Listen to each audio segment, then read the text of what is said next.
Hello guys, a very good morning to all of you. स्वागत है आप सभी का ऑनलाइन स्टडी एकेडमी में। आज डेट है 9 मई 2021 और आज के डेट के जितने भी इंपॉर्टेंट करंट अफेयर्स हैं वो डिस्कस करेंगे हम इस वीडियो में। और वीडियो में लास्ट तक जरूर बने रहिएगा क्योंकि जितने भी स्टैटिक पॉइंट है वो भी हम कवर करेंगे। तो आइए शुरू करते हैं।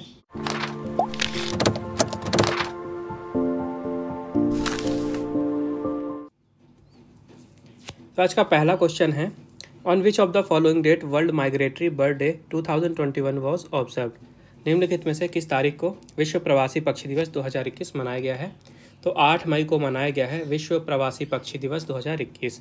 इसके लिए थीम रखी गई थी सिंग फ्लाई सोर लाइक अ बर्ड। थीम याद रखिएगा और ध्यान रखिएगा कि जो वर्ल्ड माइग्रेटरी बर्ड डे है ये हर साल 2 बार मनाया जाता है। ठीक है, मई में मनाया जाता है और अक्टूबर में।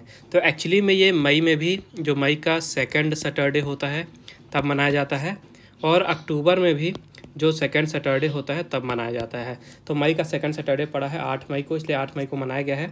तो जो मई में है तब कनाडा और यूएस में मनाया जाता है और अक्टूबर में मनाया जाता है मैक्सिको में, सेंट्रल और साउथ अमेरिकन कंट्रीज़ में और कैरेबियन कंट्रीज़ में। ठीक है, और ये दिन मनाया क्यों जाता है? तो जो प्रवासी पक्षी होते हैं उनके संरक्षण के लिए लोगों के बीच में जागरूकता फैलाई जाती है, साथ ही उनका जो इन्वायरमेंट होता है उसको भी संरक्षित रखने की बात कही जाती है। नेक्स्ट क्वेश्चन है, on which of the following date World Athletics Day 2021 was observed. निम्नलिखित में से किस तारीख को विश्व एथलेटिक्स दिवस 2021 मनाया गया। तो 5 मई को मनाया गया है विश्व एथलेटिक्स दिवस 2021। ठीक है, 5 मई को मनाया गया है 2021 का। तो हर साल ये 5 मई को नहीं मनाया जाता है, ये याद रखिएगा। सिर्फ इस साल 5 मई को मनाया गया है। तो जो मंथ है ये मई फिक्स रहता है, लेकिन जो डेट है ये वर्ल्ड एथलेटिक्स के द्वारा डिसाइड किया जाता है, जो कि एथलेटिक्स के लिए गवर्निंग बॉडी है। ठीक है, तो सबसे पहली बार इसे 1996 में मनाया गया था और इसको मनाने का ऑब्जेक्टिव ये है कि पूरे विश्व भर में जो यूथ हैं, युवा हैं, उनको प्रेरित किया जा सके कि वो ज़्यादा से ज़्यादा स्पोर्ट्स में पार्टिसिपेशन करें। उनके बीच में स्पोर्ट्स को लेके जागरूकता फैलाना ही इस दिन को मनाने का मकसद है। जो IAAF है इसका पुराना नाम था इंटरनेशनल एसोसिएशन एथलेटिक्स फेडरेशन और इसी को अब 2019 के बाद से वर्ल्ड एथलेटिक्स के नाम से जाना जाता है। इसकी स्थापना हुई थी 1912 में स्वीडन में। प्रेजेंट में हेडक्वार्टर है मोनाको में। मेंबर्स की बात करें तो 214 मेंबर हैं और प्रेसिडेंट हैं सेबेस्टियन को। नेक्स्ट क्वेश्चन है, on which of the following date World Thalassemia Day is observed. निम्नलिखित में से किस तारीख को विश्व थैलेसीमिया दिवस मनाया जाता है। तो हर साल 8 मई को मनाया जाता है विश्व थैलेसीमिया दिवस। ठीक है, इस साल इसकी थीम रखी गई है addressing health inequalities across the globe Thalassemia community. Theme याद रखनी है। तो सबसे पहले थैलेसीमिया जान लीजिए क्या होता है। ये एक ब्लड डिसऑर्डर है जिसके कारण हीमोग्लोबिन काफ़ी ज़्यादा कम हो जाता है शरीर में। जो नॉर्मल ब्लड सेल्स हैं ये भी काफ़ी ज़्यादा कम हो जाती हैं। ठीक है, तो इसे थैलेसीमिया कहा जाता है। तो इसी थैलेसीमिया के बारे में लोगों के बीच में जागरूकता फैलाने के लिए ये दिन मनाया जाता है 8 मई को हर साल पूरे विश्व भर में। उसके अलावा लोगों को बताया जाता है कि किस तरह से थैलेसीमिया है अगर किसी को, तो किस तरह से उसका ट्रीटमेंट करना है। अगला क्वेश्चन है, on which of the following date World Red Cross and Red Crescent Day is observed. निम्नलिखित में से किस तारीख को विश्व रेड क्रॉस और रेड क्रिसेंट दिवस मनाया जाता है। तो हर साल 8 मई को ये दिन भी मनाया जाता है world Red Cross and Red Crescent day. ठीक है, याद रखिएगा। इसके लिए थीम रखी गई है अनस्टॉपेबल। ठीक है, अनस्टॉपेबल थीम रखी गई है। और ये दिन क्यों मनाया जाता है? तो जो इंटरनेशनल रेड क्रॉस और रेड क्रिसेंट मूवमेंट हुआ था उसी के प्रिंसिपल्स को सेलिब्रेट करने के लिए हर साल 8 मई को ये दिन मनाया जाता है। साथ ही 8 मई को ही जो international committee of red cross के फाउंडर थे हेनरी डुनंट, ठीक है, इनकी बर्थ एनिवर्सरी भी पड़ती है, इसलिए 8 मई को ये मनाया जाता है। तो हेनरी डुनंट के बारे में एक चीज़ याद रखिएगा कि इन्हें नोबेल पीस प्राइज़ दिया गया था 1901 में। ये पॉइंट भी इंपॉर्टेंट है। अगला क्वेश्चन है, on which of the following date Border Roads Organisation has observed its 61st raising day. निम्नलिखित में से किस तारीख को सीमा सड़क संगठन ने अपना 61वां स्थापना दिवस मनाया है। तो अभी 7 मई को मनाया है सीमा सड़क संगठन ने अपना 61वां स्थापना दिवस। सीमा सड़क संगठन यानी कि BRO, बॉर्डर रोड्स ऑर्गेनाइजेशन। तो एक्चुअली में 7 मई 1960 में इसकी स्थापना की गई थी। तो उसी इस्टेब्लिशमेंट को मार्क करने के लिए ये दिन मनाया जाता है हर साल। इसके अलावा जो भी बॉर्डर रोड ऑर्गेनाइजेशन के पर्सनल हैं और जो वेटरन्स हैं, जो दिग्गज यहाँ काम कर चुके हैं, उनके कंट्रीब्यूशन को सेलिब्रेट करने के लिए भी इसे मनाया जाता है। तो BRO है क्या? ये लीडिंग रोड कंस्ट्रक्शन एजेंसी है जो कि इंडिया के जितने भी बॉर्डर स्टेट्स हैं, बॉर्डर एरिया हैं, वहाँ पे रोड के कंस्ट्रक्शन का और रोड के डेवलपमेंट का काम करती है और ये मिनिस्ट्री ऑफ डिफेंस के अंडर में काम करती है, ये भी याद रखिएगा। तो BRO के डायरेक्टर जनरल है राजीव चौधरी। हेडक्वार्टर है दिल्ली और यहाँ का मोटो है श्रमेना श्रवम साध्यम। नेक्स्ट क्वेश्चन है विच स्टेट हैज़ लॉन्च्ड मुख्यमंत्री सेवा संकल्प हेल्पलाइन 1100। किस राज्य ने मुख्यमंत्री सेवा संकल्प हेल्पलाइन 1100 शुरू किया है? तो अभी हाल ही में हिमाचल प्रदेश की सरकार ने हिमाचल प्रदेश में मुख्यमंत्री सेवा संकल्प हेल्पलाइन 1100 शुरू किया है, ये चीज़ याद रखेगा। और ये एक कोविड-19 हेल्पलाइन है जो कि शिमला में लॉन्च की गई है, जो हिमाचल प्रदेश के चीफ मिनिस्टर हैं जयराम ठाकुर जी, उनके द्वारा। और इसका मेन एम यही है कि कोविड-19 में अलग अलग तरह के जो उससे रिलेटेड इश्यूज़ हैं, जैसे कि कोविड का टेस्ट हो गया, वैक्सीनेशन की इन्फॉर्मेशन हो गई, होम क्वारंटाइन के बारे में इन्फॉर्मेशन हो गई, वहाँ पे एम्बुलेंस और ऑक्सीजन सेवा और मेडिसिन सेवा, तो इन सब चीज़ों में हेल्प देने के लिए वहाँ के आम नागरिकों को ये हेल्पलाइन शुरू की गई है, याद रखेगा 1100। बात कर लेते हैं हिमाचल प्रदेश की। तो यहाँ के चीफ मिनिस्टर हैं जयराम ठाकुर, गवर्नर है बंडारू दत्तात्रेय और समर कैपिटल है शिमला, जबकि विंटर कैपिटल है धर्मशाला। नेक्स्ट क्वेश्चन है which dham will be developed as a spiritual smart hill town. किस धाम को आध्यात्मिक स्मार्ट हिल टाउन के रूप में विकसित किया जाएगा? तो आप सभी को पता है भारत में 4 धाम हैं, उनमें से एक धाम को आध्यात्मिक स्मार्ट हिल टाउन के रूप में डेवलप करने के लिए भारत की 5 ऑयल और गैस पीएसयूज़ ने पार्टनरशिप की है, वहाँ पे एग्रीमेंट में साइन किए हैं। और वो धाम है बद्रीनाथ, जो कि उत्तराखंड में है। ठीक है, तो उत्तराखंड के बद्रीनाथ धाम को आध्यात्मिक स्मार्ट हिल टाउन के रूप में विकसित किया जाएगा। तो कौन कौन सी पीएसयू हैं? Indian oil corporation, Bharat petroleum corporation limited, Hindustan petroleum corporation limited, oil and natural gas corporation, gas authority of India limited. ठीक है, तो इन 5 जो पीएसयू हैं इन्होंने एमओयू साइन किया है बद्रीनाथ उत्थान चैरिटेबल ट्रस्ट के साथ। और इस एमओयू के तहत जो वहाँ का बद्रीनाथ डैम है उसको रीडेवलप किया जाएगा एक स्पिरिचुअल स्मार्ट हिल टाउन के रूप में, ताकि वहाँ पे ज़्यादा से ज़्यादा टूरिस्ट को अट्रैक्ट किया जा सके। ठीक है, तो फर्स्ट फेज़ के लिए जो पीएसयू हैं ये 99.6 करोड़ रुपीज़ कॉन्ट्रीब्यूट करेंगी। तो 4 धाम कौन कौन से हैं देख लेते हैं। एक तो उत्तराखंड का ये बद्रीनाथ होगा जिसे डेवलप किया जाना है, दूसरा है गुजरात का द्वारका, एक है उड़ीसा का पुरी और चौथा है तमिलनाडु का रामेश्वरम। इनका नाम भी याद रखिएगा।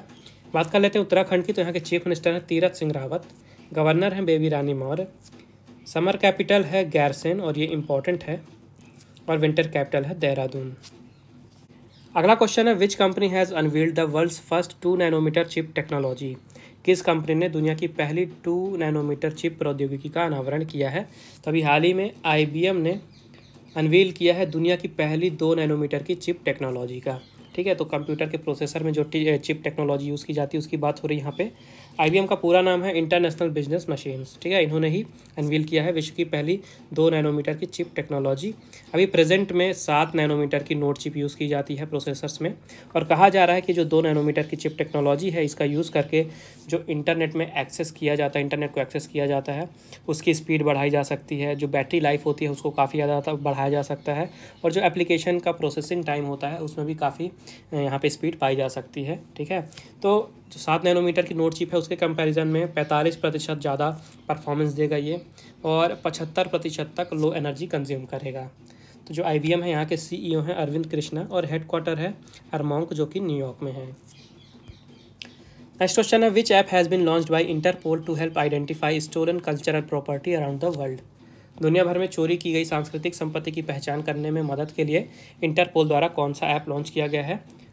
तो अभी हाल ही में इंटरपोल ने ID आर्ट नाम से एक ऐप लॉन्च किया है। ठीक है, इसकी हेल्प से दुनिया भर में जो चोरी की गई सांस्कृतिक संपत्ति है उनकी पहचान की जा सकती है। ऐप का नाम याद रखिएगा ID आर्ट। तो इस ऐप को सभी यूज़ कर सकते हैं, चाहे वो जनरल पब्लिक हो, चाहे वो लॉ इन्फोर्समेंट के अधिकारी हों, ऑफिसर हों, तो हर कोई इसको एक्सेस कर सकता है। और इस ऐप के थ्रू जो इंटरपोल का डेटाबेस है, जहाँ पे जो भी सांस्कृतिक संपत्ति जो चोरी हुई हैं, जो आर्ट्स चोरी हुई हैं, ये सब कुछ इंटरपोल के डेटाबेस में रहेगा। तो वहाँ से ये पब्लिक उसे एक्सेस कर सकती है और उसके बारे में इंफॉर्मेशन ले सकती हैं। ठीक है, तो जो पुलिस ऑफिसर हैं या कल्चरल हेरिटेज प्रोफेशनल हैं या कोई जनरल पब्लिक है जो कि कॉमन हेरिटेज को बचाना चाहते हैं, अपनी सांस्कृतिक संपत्ति जो है उनको बचाना चाहते हैं, तो उनको हेल्प करने के लिए ये ऐप लॉन्च की गई है। इंटरपोल की स्थापना हुई थी 1923 में। गवर्निंग बॉडी है यहाँ यूनाइटेड स्टेट्स, और इसका हेडक्वार्टर है फ्रांस के लायन में। नेक्स्ट क्वेश्चन है who has won the Laureus world sportsman of the year award 2021। Laureus world sportsman of the year पुरस्कार 2021 किसने जीता है?